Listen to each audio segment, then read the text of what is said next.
My name's Jason Davis, owner of Pioneer Cuts here in Onstead, Michigan. We're going to start a video series.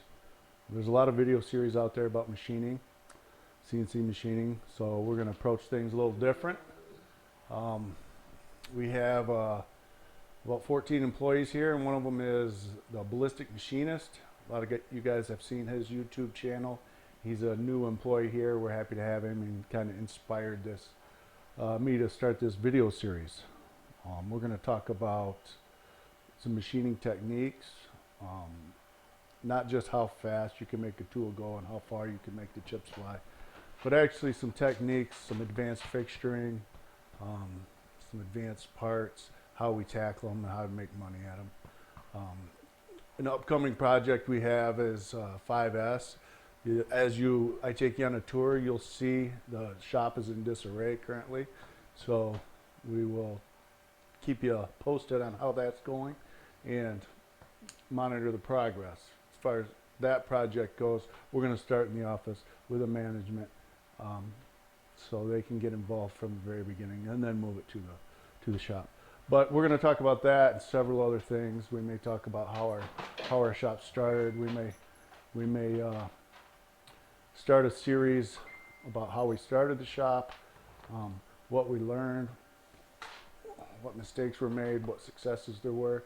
Because everybody that's worked as a CNC machinist has thought about putting a machine in their garage and making a go of it. And there's a lot of unknowns, and it's scary to take that plunge. And that's what happened here. That's how we started. And we were going to share that information and kind of ease the fear and try to open up manufacturing to more people in America, and keep some of it in the United States. Bring some interest back into it. So let's take a tour of the shop. This is Easton. If you guys seen Easton in the video, he's the shop dog. He's here every day. He's 7 years old, and he keeps the morale up. Everybody loves Easton.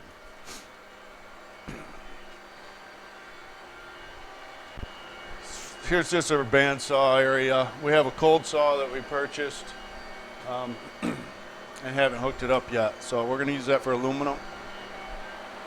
We have an old 2-axis lathe, Haas lathe.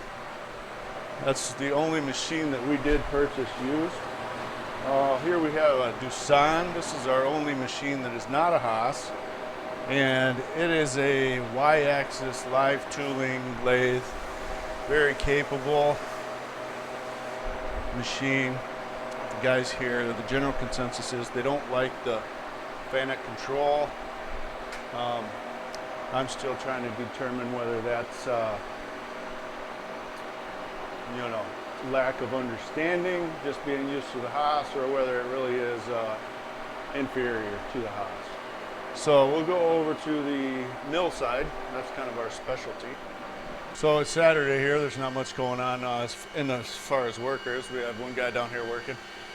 We have eight mills out here, and they're broken up into what we call cells. A cell consists of a programmer, 2 machines, and a setup guy. So this is one cell. We have a VF2 super speed and a TM2P that consists of a cell. This guy's here on Saturday. This isn't even his cell, he's just helping out.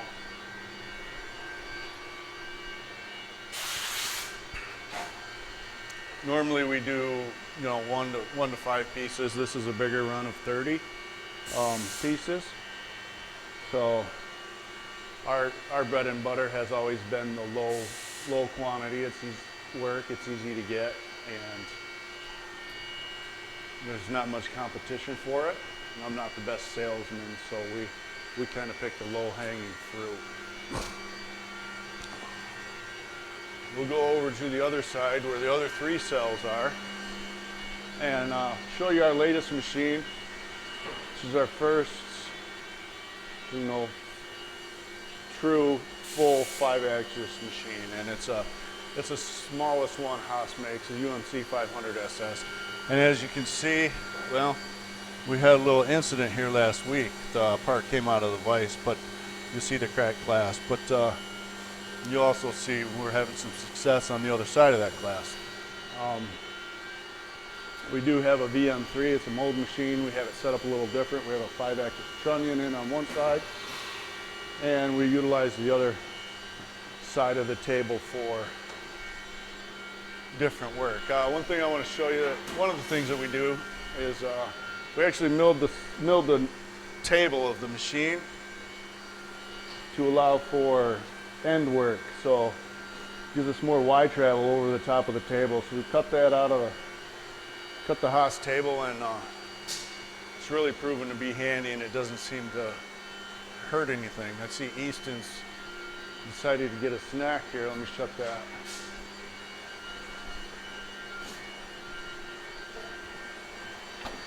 So as you can see, things are in disarray, and hopefully you will, as this series goes, you'll see that change. So this is one cell. This is the ballistic machinist cell. He has the 2 5-axes. This is his setup guy, and he is the man behind the camera, by the way. And he sits there and programs.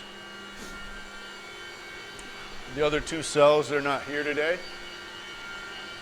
One cell consists of a mini mill and a VF2 with a 4th axis trunnion.